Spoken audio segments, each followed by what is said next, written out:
Now, what makes Windows Forms useful and interesting is all the stuff that you put inside them. And that stuff, the text boxes and buttons and labels and so on, is referred to as controls.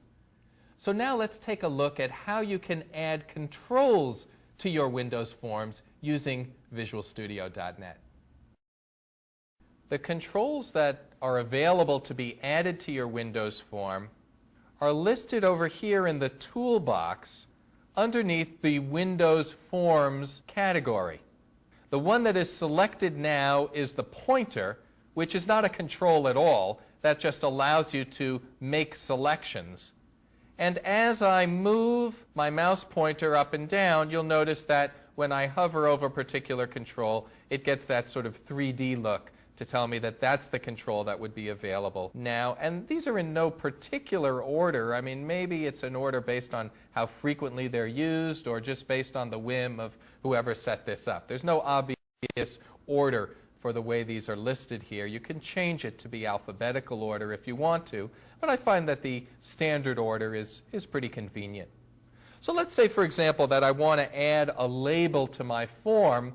What I can do is simply double-click. I'm going to double-click my mouse now, and a label will automatically appear up here in the upper left-hand corner of the form.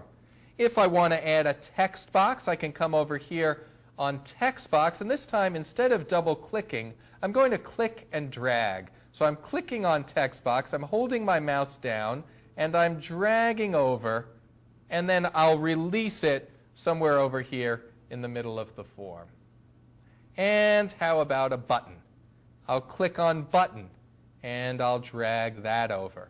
Once you start adding controls to your form, you immediately are faced with the need to be able to resize the controls and reposition them on the form to where you want them and for them to be as big as you want them and to have the dimensions that you need. And Visual Studio gives you a number of different ways to control the sizes and positions of your controls on a form. The easiest way to adjust size and position is graphically. You can simply click and drag. If you want to move a control around, you click on the border and drag the control to where you want it to be. If you want to resize the control, then you click on one of the handles, one of the little boxes that surrounds the control, and resize it that way. You can also work directly in the Properties window. So each control is going to have a size property that will allow you to adjust the width and the height. There'll also be separate, usually, width and height properties. Similarly, for location, there's a single property that allows you to adjust both the horizontal and vertical location. You also will often have a top and left property that'll separately allow you to adjust where the control is located on your form in the Properties window. Sometimes you'll want to make adjustments to multiple controls at once. You may want them aligned with each other or make them all the same size. And for that, you can use the Format menu or buttons on a toolbar that's called the Layout toolbar. This allows you to work with multiple controls. Now, ultimately, no matter what method you're using, what's happening behind the scenes is that code is being written for you by Visual Studio.